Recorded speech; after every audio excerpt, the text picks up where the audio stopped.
A atenção concentrada é caracterizada pela concentração do cérebro em apenas uma única atividade, ou seja, o cérebro exclui todos os outros estímulos ao redor dele que não está ali interessando no momento e foca em apenas um acontecimento, em um objeto de estudo, em um objeto de trabalho.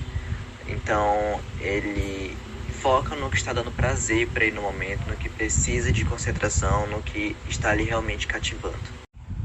Dois exemplos muito práticos que nós temos no nosso dia a dia relacionado à atenção concentrada é, por exemplo, quando nós estamos na sala de aula prestando atenção numa matéria de um professor X, de uma disciplina X, de um assunto X, que nos interessa, entende? Que nos cativa, que nós gostamos daquele assunto, que nós temos apreço por aquele assunto ou algo do tipo. Que nós temos uma facilidade, nós queremos aprender, nós queremos nos concentrar para dar total atenção àquele assunto que está sendo ministrado.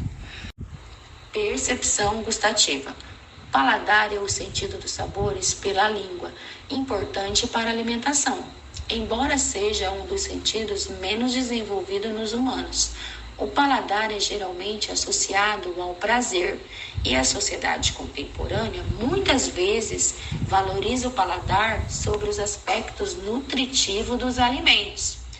A arte culinária e a enologia são aplicações importantes na percepção gustativa. O principal fator desta modalidade de percepção é a diferenciação dos sabores. Ou seja, o reconhecer uma comida doce, amarga, sem sal, salgada. A memória de curto prazo poderia ser definida como um mecanismo que permite reter uma determinada quantidade de informação durante um período curto de tempo. A memória de curto prazo retém temporariamente as informações processadas, que desaparecem rápido ou se transformam em memória de longo prazo. A memória de curto prazo possui duas características principais: uma capacidade limitada e uma duração definida. Exemplo: decorar o número de telefone, decorar fala para apresentação ou prova.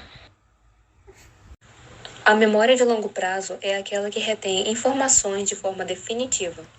Está bastante relacionada com a aprendizagem e com a memória afetiva, pois, geralmente, o cérebro armazena permanentemente informações que lhe evocam alguma emoção, seja ela boa ou ruim.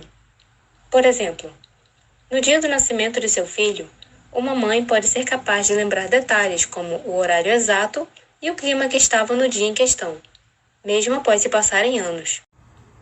Existem duas classificações para a memória de longo prazo.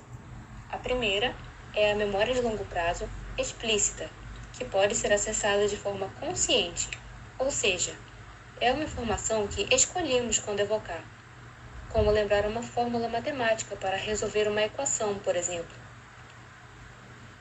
Já a memória de longo prazo implícita é aquela que armazena informações de modo inconsciente e não precisamos escolher evocá-las para que se manifestem. Por exemplo, quem aprende a nadar, andar de bicicleta ou dirigir, não precisa se lembrar como fazer essas coisas, pois elas serão executadas pelos mecanismos motores quase que automaticamente. Tentativa e erro é um método de resolução de problemas em que várias tentativas são feitas para chegar a uma solução. É um método básico de aprendizagem que essencialmente todos os organismos usam para aprender novos comportamentos. Tentativa e erro é tentar um método, observar se ele funciona e, se não funcionar, tentar um novo método. Esse processo é repetido até que o sucesso ou uma solução seja alcançado. Por exemplo, imagina mover um objeto tão grande como um sofá em sua casa. Você primeiro tenta movê-la pela porta da frente e fica preso. Em seguida, você experimenta pela porta de trás e não se encaixa. Em seguida, você vira o sofá de posição e ele passa. Você acabou de usar tentativa e erro para resolver um problema.